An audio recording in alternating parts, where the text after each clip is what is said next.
उज्जैन में बना नया रिकॉर्ड। महाशिवरात्रि में दीपों से हुआ श्रृंगार। शिप्रा के तट रोशनी से नहाए। आस्था से आसान होगी अर्थशास्त्र की राहें। ये आस्था की चमकीली तस्वीर है। इस रोशनी से अर्थव्यवस्था की नई राहें भी रोशन होने वाली हैं और सियासत की भी। उज्जैन में महाशिवरात्रि के मौके पर 21 लाख दीप जलाकर नया रिकॉर्ड बनाया गया। उज्जैन में ही महाकाल कॉरिडोर की भी चर्चा खूब है।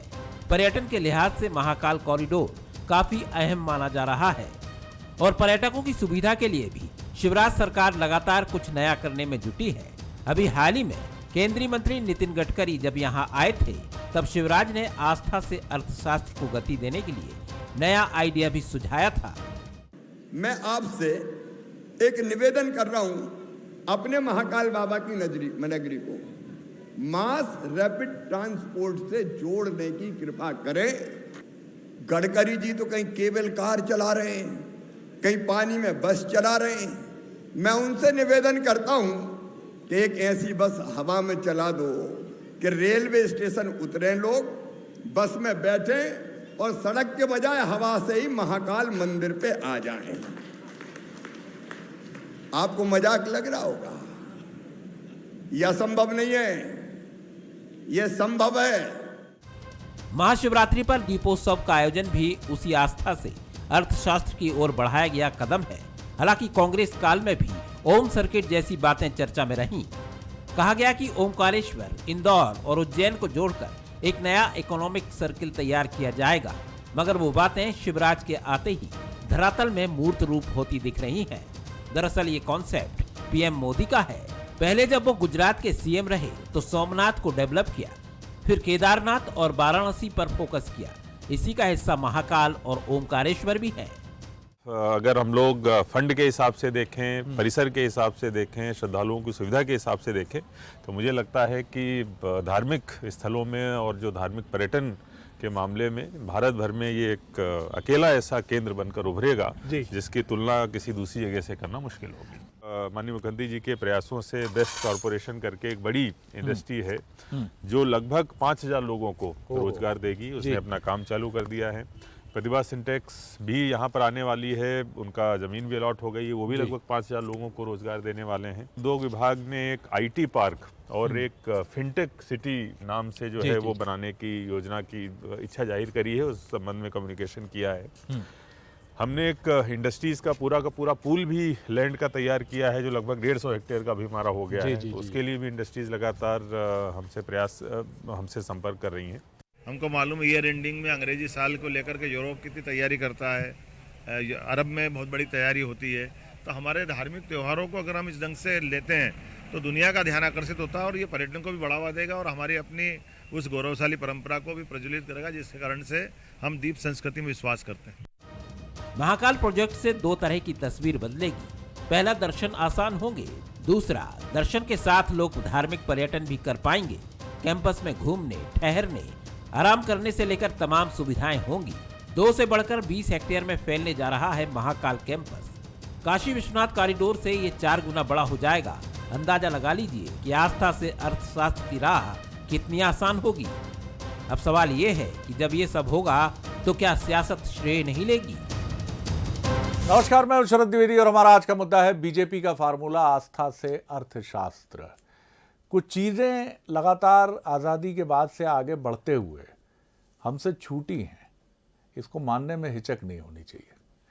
और हिचक इसलिए नहीं होनी चाहिए कि हम एक डेवलपिंग कंट्री रहे हैं, विकास की दौड़ में आगे बढ़ने की कोशिश करने वाले एक देश रहे हैं। प्रयास सभी का रहा है, सभी राजनीतिक दलों ने कोशिश की है, अपना कंट्रीब्यूशन देने का प्रयास किया है। लेकिन महत्वपूर्ण बात यह है कि कुछ चीज़ें हम कैसे छोड़ते चले गए। अगर पर्यटन की आप बात करते हैं तो इस देश में, अगर मैं बात कर रहा हूं घरेलू पर्यटकों की और घरेलू के साथ विदेशी पर्यटकों की भी अगर आप बात करें, तो क्या वृंदावन आप जाते हैं तो आपको क्या दिखता है? मैंने वृंदावन में, वाराणसी में और राजस्थान के पुष्कर में विदेशी पर्यटकों की एक बड़ी संख्या देखी है। और इधर अगर आप थोड़ा तिब्बती जो शैली के मंदिर हैं और जो धर्मगुरुओं के केंद्र हैं, हिमाचल प्रदेश का डलहौजी, वहाँ पर भी विदेशियों की संख्या भारतीयों से कम नहीं देखी है। लेकिन घरेलू पर्यटकों को अगर हम ध्यान में रखें तो मैं क्षमा सहित ये प्रश्न आप सभी के सामने रख रहा हूँ कि जब हम अपने धर्म स्थलों पर पहुँचते हैं तो वहाँ सुविधाओं की क्या व्यवस्था हम पाते हैं। बिल्कुल सही बात है, लाखों लोगों का सैलाब है और इस सैलाब को मैनेज करना आसान नहीं है। फिर भी हम सिंहस्थ जैसे अद्भुत आयोजनों को बहुत अच्छे ढंग से टैकल करते हैं, हैंडल करते हैं। लेकिन पर्यटन स्थलों का अर्थ ये भी है कि वहाँ वो सारी सुविधाएं जो हमारी जेब को भी रास आएँ वो भी उपलब्ध हों, और सबसे अच्छी चीज़ है कि एक नीट एंड क्लीन एम्बियंस हो। मेरी गाड़ी अगर मंदिर से 2 किलोमीटर दूर रुकेगी, उस स्थिति में जब शिवरात्रि है और मेरी वृद्ध माताजी जो व्हीलचेयर से 2 किलोमीटर का सफ़र तय नहीं कर सकती हैं, तो सर मैं क्या करूँगा फिर महाकाल मंदिर जाकर, ये प्रश्न उठेगा मन में। और अगर मुझे वहाँ से ऐसी सुविधा मिलती है कि मैं किसी ऐसी व्यवस्था से सीधे मंदिर के मुहाने तक आ जाता हूँ बिना परेशानी के, बहुत अच्छे से हो जाएगा। भीड़ हजारों की दिख रही है, लेकिन ये गारंटी है कि 30 मिनट में दर्शन हो जाएंगे साहब। ये सारी व्यवस्थाएं करने की ज़रूरत है, क्योंकि उज्जैन, वाराणसी, पुष्कर या फिर हमारे जो 12 ज्योतिर्लिंग के ये स्थान है, यहाँ सैकड़ों, हजारों, लाखों लोगों की रोजी रोटी चलती है सिर्फ और सिर्फ पर्यटन से। श्रीलंका जैसा देश इसीलिए तबाह हो गया कि वहाँ 2 साल कोविड में पर्यटक नहीं आए। किसी देश की अर्थव्यवस्था सिर्फ पर्यटन से भी चल सकती है, श्रीलंका इसका उदाहरण है। लेकिन हमने इन चीज़ों की व्यवस्था नहीं की। ये बहुत अच्छी कोशिश है कि हम अब इस दिशा में सोच रहे हैं, और ये भी कहने में संकोच नहीं होना चाहिए, अच्छी बात है कि कांग्रेस की सरकार ने भी इस दिशा में चिंतन और दृष्टि के साथ आगे बढ़ने का प्रयास किया, और कमलनाथ जी ने भी जो समय मुख्यमंत्री रहे, उन्होंने भी कोशिश की कि महाकाल मंदिर के लिए एक अलग प्लान हो और बजट एलोकेशन हो, और भारतीय जनता पार्टी की सरकार ने बहुत मजबूती से उसको आगे बढ़ाया है। और मुख्यमंत्री शिवराज सिंह चौहान का ये ड्रीम प्रोजेक्ट है, और इस तरह के प्रोजेक्ट्स में उनकी विशेष अभिरुचि है। आज इसी पर हम बात करेंगे। जो मेहमान हमारे साथ हैं उनसे मिल लीजिए। मेरे साथ भोपाल स्टूडियो में हैं डॉक्टर दुर्गेश केशवानी, प्रवक्ता हैं बीजेपी के, युवा नेता हैं। स्वदेश शर्मा जी हैं, प्रवक्ता हैं, वरिष्ठ नेता हैं कांग्रेस के, उनका मैं बहुत स्वागत करता हूं। और हमारे साथ हैं महेंद्र प्रताप सिंह, टूरिज्म एक्सपर्ट हैं, टूरिज्म को बहुत बेहतर समझते हैं, जानते हैं। सबसे पहली एक बतौर विशेषज्ञ, नमस्कार सर, नमस्कार। पहली एक टिप्पणी आपकी लेकर महेंद्र जी हम आगे बढ़ेंगे। पर्यटन की वास्तविक अवधारणा को, कॉन्सेप्ट को अभी भी शायद हम ढूंढ रहे हैं, क्योंकि मैं भी एक पर्यटक हूं, और जब मैं गर्मियां मुहाने पर हैं और जब भी मैं देश के पर्यटन ऐसे स्थलों पर गया हूं जो हिल स्टेशन है, तो मुझे यही लगा है कि इस देश में 2 ही पर्यटकों के लिए सबसे अच्छी व्यवस्था है, 5 सितारा और धर्मशाला। बीच वालों के लिए कुछ नहीं। धर्मशाला वाला पैदल चलेगा, न्यूनतम सुविधाओं में कहीं भी रुक जाएगा, 2 टिक्कड़ खा के आगे बढ़ जाएगा। या जिसकी जेब में इतना पैसा है कि वो 12,000, 14,000, 20,000 पर डे का रूम अफोर्ड कर सकता है, उसके लिए सुविधा है। लेकिन उन हजारों मध्यम वर्गीय, निम्न मध्यम वर्गीय, लाखों मध्यम वर्गीय, निम्न मध्यम वर्गीय लोगों के लिए व्यवस्था नहीं। धार्मिक पर्यटन और देश का अर्थशास्त्र, मध्य प्रदेश का अर्थशास्त्र, इस पर आपकी टिप्पणी जी। सर, अगर पर्यटन को ठीक से समझे तो पर्यटन की शुरुआत धर्म से ही हुई है। ठीक बात है सर। पर्यटन की शुरुआत धर्म, अगर आप देखिए, जब सबसे प्राचीन टूरिज्म अगर देखा जाए तो धर्म टूरिज्म ही था। तो अगर धर्म की शुरुआत पर्यटन से ही हुई है, तो जब लोग निकले, घर के बाहर गए, दुर्गम स्थान पे, ऐसे रमणीक स्थान होते थे जहां पे कहते हैं मोक्ष का रास्ता बहुत कठिनाई से मिलता है। तो जब वहां पे बड़े मुश्किल से जाते हैं और वहां पे पहुंचते हैं, तो स्वाभाविक सी बात है कि वहां पे जब लोग जाते हैं तो उनको रहने की सुविधा चाहिए, गाड़ी की सुविधा चाहिए, पुजारी भी चाहिए, बाकी सारी चीजें चाहिए। तो सर आवाज नहीं आ रही है? अरे बिल्कुल आ रही है सर, सर, आवाज आ रही है? धड़ाधड़ आ रही है, बोलते रहिए आप तो। बिल्कुल जी सर जी। ओके, तो सर मेरा ये कहना है कि जब अगर आपको ठीक से देखें तो पेट्रोलियम के बाद पर्यटन एक ऐसा है जो second largest industry in the world, right? Very true sir. और इसको इग्नोर नहीं किया जा सकता। बहुत बड़ा इकोनॉमिक जनरेट करता है। नॉट इवन धर्म को सर सिर्फ जाति संप्रदाय से नहीं जोड़ सकते, हर आदमी के अंदर धर्म की भावना होती है, चाहे वो हमारे देश के लोग हों, चाहे विदेश के लोग हों, चाहे कहीं के लोग हों। हमारे बनारस को देख लीजिए, सिंहस्थ हमारे यहाँ होता है, सिंहस्थ में पूरे दुनिया से लोग आते हैं।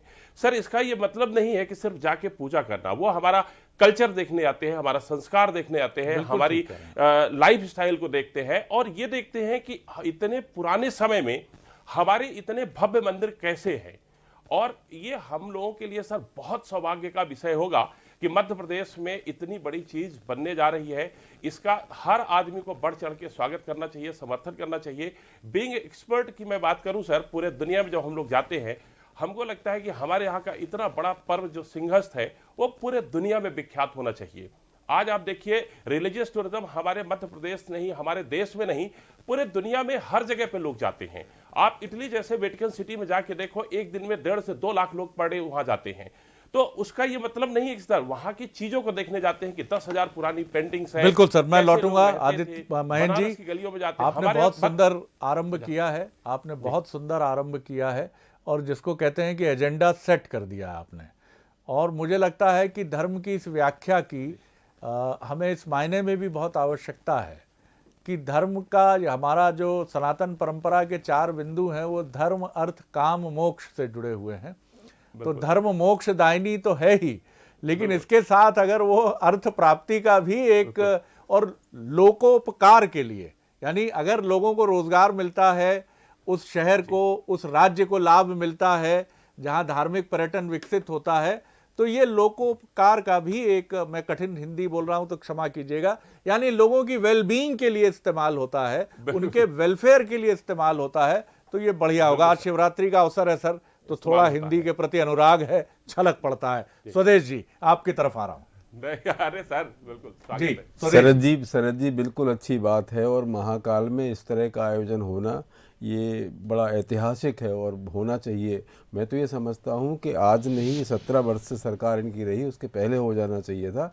आपने अभी अपने उद्बोधन में कहा कि माननीय कमलनाथ जी ने इसकी शुरुआत की थी, तो शुरुआत की थी और आज भी हम देख रहे हैं तकरीबन 15 से 17 हज़ार वॉलंटियर हैं वहाँ उज्जैन में अभी जो दीपोत्सव मनाया जा रहा है। इसमें बहुत सारी संस्थाएं, निजी संस्थाएं, सामाजिक संस्थाएं हिस्सा ले रही हैं, अपना योगदान दे रही हैं, बहुत अच्छी बात है। लेकिन सरकार को भी चाहिए इसमें राजनीतिकरण ना करें, इसका भाजपाईकरण ना करें, इसमें सभी दल के लोग आगे आकर आएँ और इसमें सहयोग करें और आगे बढ़े। ये स्थिति, ये तस्वीर देखने को ना मिले सवेरे जो अयोध्या में लाखों दीपक जलाए थे, वो सवेरे बच्चे तेल लेते नजर आए, तेल भर के शीशियों में लेके नजर आए। ऐसी स्थिति ना बने। सरकार को चाहिए कि सरकार के मंत्री और माननीय मुख्यमंत्री अपनी 3-3 महीने की कम से कम तनख्वाह महाकाल को अर्पित करें और वो निश्चित वो वहाँ के विकास के लिए काम आए।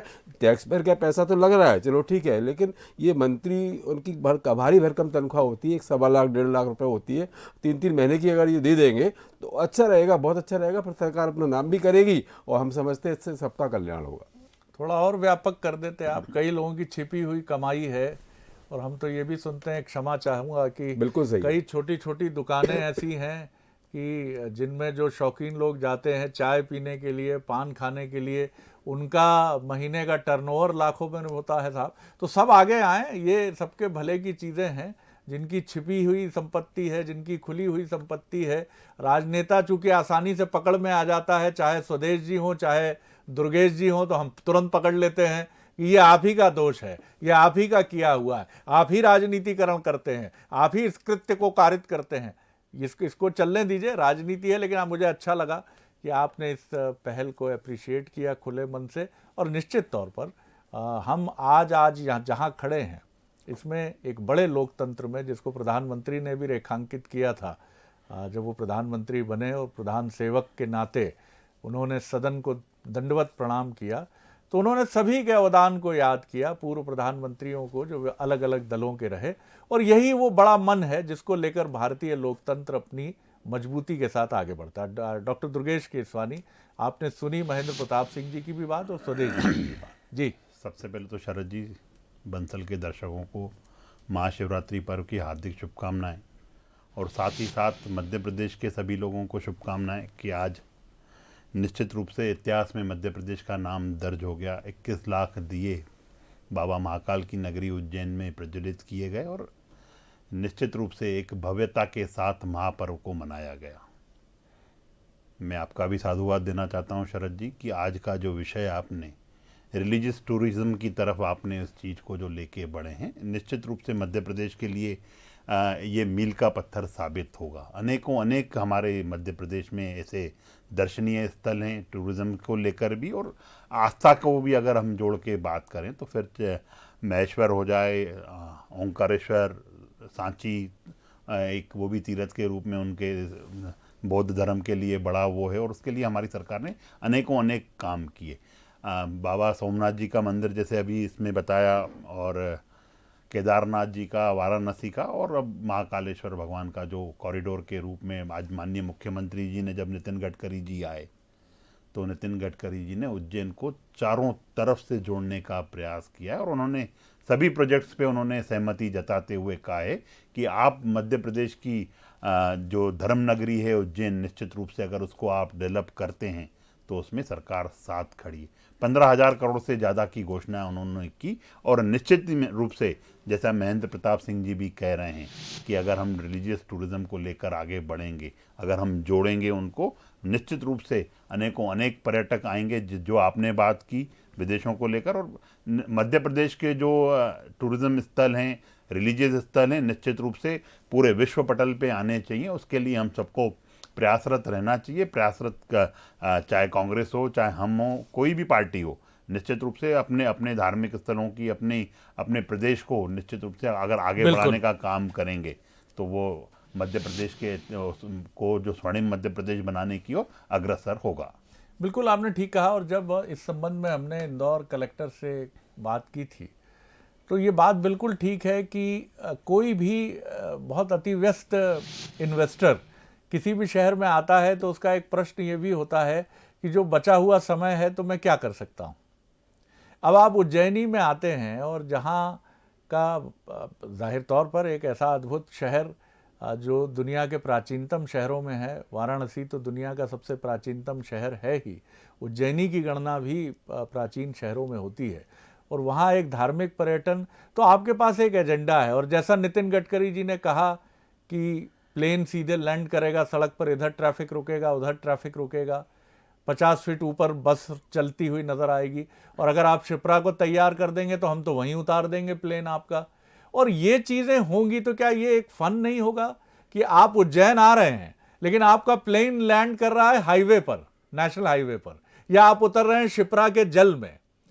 और सबसे बड़ी चीज़ जो मैं महेंद्र जी आपकी तरफ चलूंगा एक पर्यटक के नाते, फिर आज का विषय राजनीतिक नहीं, एक अलग विषय पर है और हमारे दोनों विद्वान साथी साथ में हैं। एक तो साहब बड़ी मुझे तकलीफ होती है कि पनीर की सब्जी कश्मीर से कन्याकुमारी तक मिलती है। जो पनीर के शौकीन हो मुझे क्षमा करेंगे। मुझे लगता है कि पर्यटन की परिभाषा को हमें और आप लोगों पर बड़ा दायित्व है कि मैं अगर तमिलनाडु गया हूं तो मेरी रुचि लोकल फूड में है। मैं हिमाचल प्रदेश में हूं तो वहां के लोकल मशरूम की सब्जी खाना चाहता हूं, लेकिन वो मिलती है 7 स्टार होटल में और उसकी एक प्लेट की कीमत होती है 4,000 रुपए, जो मेरे बजट से बाहर है।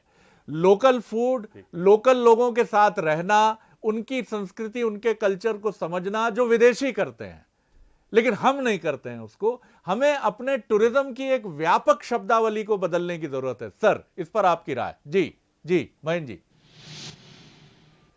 बिल्कुल सही कह रहे हैं सर, और मुझे ऐसा लग रहा है कि सर बहुत कुछ बदलता हुआ भी दिख रहा है। हम लोग अभी मैं देखूं कि मध्य प्रदेश विश्व के पटल पे जिस तरह से बढ़ रहा है, मैं भी सारे WTM London, ITB Berlin, foreign countries में जाता हूं, मध्य प्रदेश टूरिज्म को प्रमोट करता हूं। यहाँ पे सर अभी देखिए ओरछा के पास में रूरल टूरिज्म डेवलप किया गया, जहाँ गांव में रहने की व्यवस्था की गई। ऐसे ही विश्व में हमारा काफी अच्छी जब रैंकिंग उज्जैन में इस तरह का बदलाव होगा सर, हर तरह के होटल आएंगे, छोटे होटल आएंगे, बड़े होटल आएंगे, हर तरह की आप जो बोलना चाह रहे हैं सर, यहाँ पे कुजीन, इंदौर का कुजीन हम लोग अपने शोकेस में दिखाते हैं।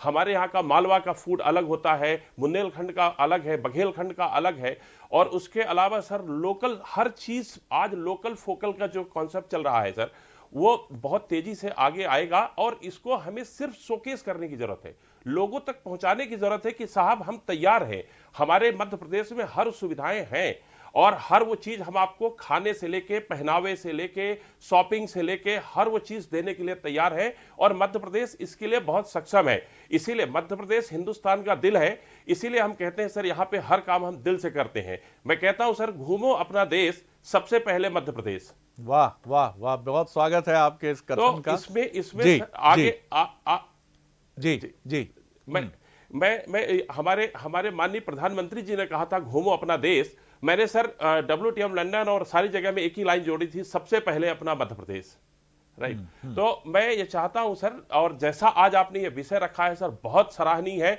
इसमें मुझे लगता है कि हर आदमी को, हर व्यक्ति को, हर जाति, हर धर्म के लोगों को बढ़ चढ़ के हिस्सा लेना चाहिए, आगे आना चाहिए, और इस चीज को हम उस सर्विस देने की स्थिति में आए जैसे अदर उसमें होता है कि हमारे लोकल लोगों को भी हम ट्रेन करें, रिक्शा वाला उसकी बिल्कुल ठीक है सर, बिल्कुल हमारे यहाँ जो लोग आए आपकी बिल्कुल आपकी भावना को समझकर उसको इसी रूप में रखूंगा कि अभी भी टूरिज्म, माफ कीजिएगा, जो अनट्रेन्ड लोग हैं इसमें, जो इसको सिर्फ एक पार्ट टाइम पैसा कमाने का ऑब्जेक्टिव लेकर आते हैं, वो कहीं ना कहीं बहुत विकृत करते हैं कि आप किसी बड़े धार्मिक आयोजन के लिए अधकचरी व्यवस्थाओं के साथ एक लॉज या रेस्तरां शुरू कर देते हैं, और जहां आने के बाद पर्यटकों को बहुत खराब अनुभूति होती है।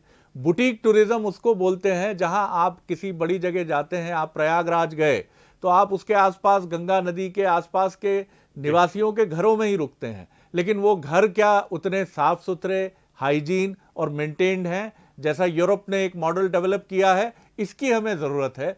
कमलनाथ जी का बहुत गहरा अनुभव है स्वदेश जी, और निश्चित तौर पर उसके इस अनुभव का लाभ मध्य प्रदेश को मिला भी है, और एक व्यापक रूप में ये तब मिलेगा जब दुर्गेश जी भी यहाँ बैठे हैं, जब ये दोनों भी बैठकर आमने सामने गोल मेज कॉन्फ्रेंस में बैठकर मुख्यमंत्री शिवराज सिंह चौहान और पूर्व मुख्यमंत्री कमलनाथ जी बैठकर बात करेंगे। दिग्विजय सिंह जी भी जुड़ सकते हैं, अजय सिंह जी भी जुड़ सकते हैं, और भी नेता बीजेपी कांग्रेस के जुड़ सकते हैं, और मध्य प्रदेश कैसे आगे बढ़े इस पर पहले तो कांग्रेस बीजेपी में ही गहरा संवाद हो। सर बिल्कुल शरद जी, आपने बहुत अच्छी बात कही है। मैं चाहता हूं कि सत्ता और विपक्ष दोनों मिलकर काम करें, और ये हमारा संविधान भी कहता है। लेकिन कमलनाथ जी की जहाँ तक बात आई तो ये विजन वाले ऐसे नेता हैं, जब उन्होंने सत्ता संभाली, जिस दिन आपको अच्छे से याद होगा, माँ सिप्रा में आचमन के लिए जल नहीं था, उन्होंने नहरों का पानी आचमन के लिए माँ सिप्रा में छुड़वाया और आचमन शुरू हुआ, इसकी शुरुआत कर दी। आपने देखा होगा राम पथ गमन की बात हो तो 2007 में माननीय मुख्यमंत्री शिवराज सिंह जी चौहान ने सिर्फ 10 रुपये बजट को दिए थे, जबकि कमलनाथ जी का विजन ये था कि हम पर्यटन स्थल उसको भी बनाएंगे। जब पर्यटक आएगा तो निश्चित इनकम के स्रोत होंगे, यहाँ पर्यटक के विशेषज्ञ बैठे हैं, ये समझ रहे हैं इस बात को, और आप भी कह रहे हैं। तो सरकार को चाहिए कि माननीय कमलनाथ जी हों या दिग्विजय सिंह जी हों, इनके अनुभवों का भी लाभ लें, और सरकार ऐसे कुछ काम करे जिससे मध्य प्रदेश के को रोज़गार मिले, यहाँ की बेरोजगारी कम हो, और पैसा सरकार का, टैक्स पेयर का पैसा फिजूल खर्ची में तब्दील ना हो। इसमें ना हो कि आप ब्रांडिंग में उलझ जाओ, ब्रांडिंग में परेशान हो जाओ, पता चल लगा कि आप और घाटे में, सरकार वैसे ही घाटे में चल रही, 2 लाख से अधिक करोड़ से अधिक की, और घाटे में चली जाए। लेकिन विजन अगर आपका सही है, क्लियर है, और आप भ्रष्टाचार को से बचा सकते हो पैसे को, तो बचा के पैसे से निर्माण तो किया जा सकता है। इसमें माननीय कमलनाथ जी हमेशा अग्रणी रहे हैं और आगे भी रहेंगे। जैसे कोरोना के दौरान एक छोटी सी बात है, माननीय मुख्यमंत्री महोदय ने कहा कि ऑक्सीजन की व्यवस्था नहीं हो पा रही है, माननीय कमलनाथ जी ने तुरंत बढ़ के हिस्सा लिया उसमें और ऑक्सीजन की व्यवस्था कराई। तो माननीय कमलनाथ जी का विजन भी बड़ा है और उनका हृदय भी बड़ा है, वो निश्चित सहयोग करेंगे। डॉक्टर दुर्गेश, देखिए, मुझे लगता है कि जैसे ये महिमा मंडन करने में सुदेश जी लग गए, आज विषय उसका नहीं है। आज हमारे जो एक्सपर्ट बैठे हैं वो एक्सपर्ट इस बात पे बात कर रहे हैं कि मध्य प्रदेश को टूरिज़्म में कैसे दम दिशा दें, और 15 महीने के कार्यकाल में आज वो बात आने वाली इसलिए नहीं है, मैं इसलिए नहीं पढ़ना चाहता हूँ शरद जी, क्योंकि आज आपने जो विषय रखा है उस मध्य प्रदेश कैसे एक स्टेप और आगे टूरिज़्म के रूप में, रिलीजियस टूरिज्म के रूप में हम कैसे बढ़ें। विजन निश्चित रूप से अगर है तो निश्चित शिवराज जी किसी से दूर नहीं है। कमलनाथ जी जब चाहें, अगर मध्य प्रदेश के हित के लिए अगर कोई अच्छे कदम होंगे तो हमें भी उस चीज़ में कोई गुरेज नहीं है कि हम किसी चीज़ को मना करेंगे। पर राजनीतिक बातें न होकर इस चीज़ को अगर हम कैसे, हमारा मध्य प्रदेश, जब माननीय मुख्यमंत्री जी अमेरिका में बैठ के अपनी सड़कों की तारीफ करते हैं तो आलोचना करने वाले ये लोग होते हैं। इसको आलोचना न करते हुए कैसे मेरा मध्य प्रदेश, जैसा एक्सपर्ट ने हमें बताया कि सबसे पहले देश, उससे पहले मध्य प्रदेश घूमे जरूर, और मध्य प्रदेश में अपार संभावना है। और जो इन्होंने टूरिज़्म की जो एक्सपर्ट ने इस तरफ कि अनस्किल्ड लोग इस व्यवसाय से जुड़े, निश्चित रूप से वो भी संज्ञान में लेके उनको भी जो ऑटो रिक्शा, जो वहाँ का एटमॉस्फेयर, जो जैसे उज्जैनी का है, बाबा महाकाल जी का, तो उन सबको लेकर एक व्यापक प्लानिंग करके उस चीज़ को हम आने चाहते हैं। और जैसा आपने बताया कि माननीय मोदी जी का जो विजन है, निश्चित रूप से रूरल टूरिज़्म उसी की देन है, उसी में हम आगे भी बढ़ रहे हैं। अनेक गाँव को चिन्हित करके वहाँ पे रूरल टूरिज़्म को बढ़ावा देने की भी बात कर रहे हैं। और शरद जी, मेरे को लगता है कि आने वाला समय जब ये कॉरिडोर डेवलप हो जाएगा, जब बाबा महाकाल जी की जो नगरी है वो निश्चित रूप से जब कनेक्टिविटी से जुड़ेगी, स्टैचू ऑफ वननेस जब ओंकारेश्वर में होगा, ओरछा में रामलला जी के दर्शन होंगे, अनेक काम, राम पथगमन की जो हमारे मित्र बात कर रहे हैं, ये बातें कर रहे थे, हमने न्यास बना दिया उसको कि कैसे उसको सुचारू रूप से ये अच्छा बहस बने। का और मुद्दा नहीं। देखिए, 2007 में मैंने 10 आपको रुपए बीच में नहीं बजट दिया टोका था, इतनी अच्छी मैंने चर्चा आपको गलत बीच में दिशा नहीं में जा रहे टोका हैं। था। आप लोग इस मैंने विषयांतर बीच हो में रहे कहीं हैं। नहीं टोका था। 2007 में ना ले 10 रुपए बजट एलोकेट किया था माननीय मुख्यमंत्री। एलोकेशन की बात नहीं, हम तो 10 न्यास रुपए। के माध्यम से उसको कराना मात्र 10 चाहते हैं, रुपए, और ये उसके गलत मतलब व्यापक रूप बड़े- से उसको बजट, उसको जो राम गमन है वो बने न्यास के माध्यम से। निश्चित रूप से हम जी। उसको भी आगे बढ़ाने का काम कर रहे हैं। टूरिज्म में चलिए, जो मध्य चलिए, अब प्रदेश मैं देश का conclude दिल है, करूंगा। निश्चित रूप से उस दिल की हम लोग चारों तरफ से पूरा विश्व पटल पे उसको लाने का हम प्रयास करेंगे। पूला देशपांडे मराठी साहित्य के एक लब्ध प्रतिष्ठित व्यंग्यकार हैं और उनका एक बड़ा चर्चित नाटक है विट्ठल आला रे। ये समाज की विसंगतियों की तरफ प्रहार करने वाला एक नाटक है जिसमें स्वयं ईश्वर भगवान विष्णु मुखातिब होते हैं दर्शकों से।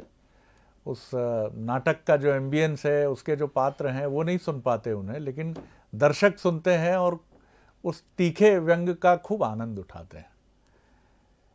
ईश्वर का जो स्वरूप है वो क्या है, वो बड़ा महत्वपूर्ण है कि सनातन परंपरा में तो ये कहा गया है कोहम सोहम। ईश्वर कौन है? आप ही हैं। शंकराचार्य कहते हैं आप ही तो ईश्वर हैं। और मैं यही सोच रहा था, कल्पना की पूला देशपांडे जी अगर लिखते कि महाकाल प्रकट होते तो वो यही कहते कि कहाँ श्रेयस और प्रेयस की लड़ाई में उलझे हो, हे कांग्रेस, दिव्य कांग्रेसियों, दिव्य भाजपाइयों, आ जाओ, आओ क्षिप्रा शुद्धिकरण में आगे बढ़ते हैं, उज्जैनी को विश्व का सर्वश्रेष्ठ मुकुट बनाने की तरफ बढ़ते हैं, उज्जैनी के निवासियों के चेहरे पर मुस्कान लाते हैं, मध्य प्रदेश को एक अद्भुत और अनूठा प्रदेश बनाते हैं। यही तो मेरा उद्देश्य है, जीवन देने का मनुष्यता को। तो आगे बढ़िए इस रूप में। कभी सोचा है हमने इस तरह से कि श्रेयस और प्रेयस की ये लड़ाई जो है हमको ढकेले जा रही पीछे? अब देखिए ना, शिवरात्रि का असर क्या हो गया। हमने कुछ लिया विया नहीं है सर, ये थोड़ा दार्शनिक तत्व जो है ये घुल गया है, क्षमा कीजिएगा, ज्यादा ज्ञान हो गया हो तो। बहुत प्रणाम करता हूं महेंद्र प्रताप सिंह जी, बहुत धन्यवाद करता हूं स्वदेश शर्मा जी, और बहुत धन्यवाद करता हूं डॉक्टर दुर्गेश केशवानी जी। बने रहिए बंसल न्यूज पर। खबरों का क्रम, सिलसिला निरंतर जारी है। नमस्कार।